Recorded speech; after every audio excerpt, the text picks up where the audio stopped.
എല്ലാവർക്കും പുതിയൊരു വീഡിയോയിലേക്ക് സ്വാഗതം. ഇന്ന് ഇടിച്ചക്ക ഉപ്പേരിയാണ് ഉണ്ടാക്കുന്നത്. അതിനായിട്ട് ഇടിച്ചക്ക പറിച്ച് കൊണ്ടുവന്നു.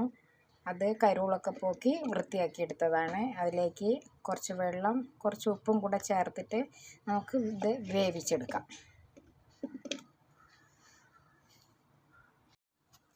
കുറച്ച് വെള്ളം വെച്ചാൽ മതി. ഇത് വളരെ കുറച്ച് വെള്ളം വെക്കുക. ഉപ്പും കൂടെ ഇട്ടിട്ട് വേവിച്ചെടുക്കാം.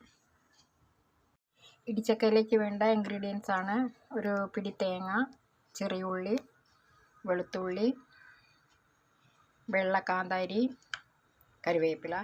ഇത് എല്ലാം കൂടെ ഒന്ന് ചതക്കട്ടെ. കടുക് പൊട്ടി ഒരു നുള്ളു മഞ്ഞൾപ്പൊടിയും കൂടെ ചേർത്ത് കൊടുത്തിട്ടുണ്ട്. നന്നായിട്ടൊന്ന് ഇളക്കി കൊടുക്കുക. അതിലേക്ക് നമ്മൾ ചതച്ച് വെച്ച് തേങ്ങ, വെളുത്തുള്ളി, ചുവന്നുള്ളി, പച്ചമുളക് കൂടെ ചതച്ച് വെച്ച് ഇല്ലാതെ ചേർത്ത് കൊടുക്കുക.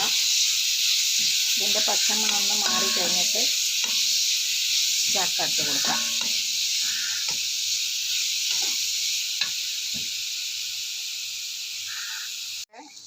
മാറി വന്നിട്ടുണ്ട്, നല്ലൊരു സ്മെല്ല്. ഇനി നമുക്ക് ഈ ചക്ക ചതച്ചതാണ് വേവിച്ച് കഴിഞ്ഞിട്ട് നന്നായിട്ട് ചതയ്ക്കുക. അല്ലെങ്കിൽ മിക്സിയിലിടുക, അല്ലെങ്കിൽ അമ്മീൻ്റെ മുകളിൽ വെച്ചിട്ട് നന്നായിട്ട് ചതച്ചെടുക്കുക. ഇനി നമുക്കിത് നന്നായിട്ട് കൂട്ടി യോജിപ്പിക്കാം. നല്ല ടേസ്റ്റായിട്ടുള്ള ഇടിച്ചക്ക ഉപ്പേരി നമുക്കിവിടെ റെഡിയായി. ഇത് കഴിക്കാൻ നല്ല ടേസ്റ്റാണ്, ഉണ്ടാക്കാൻ നല്ല എളുപ്പമാണ്.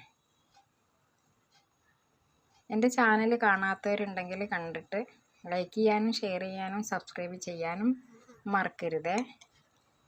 ഇതേപോലെ നിങ്ങളും ഒന്ന് ചെയ്ത് നോക്കുക, കഴിച്ചു നോക്കുക, കമൻറ്റ് ചെയ്യുക.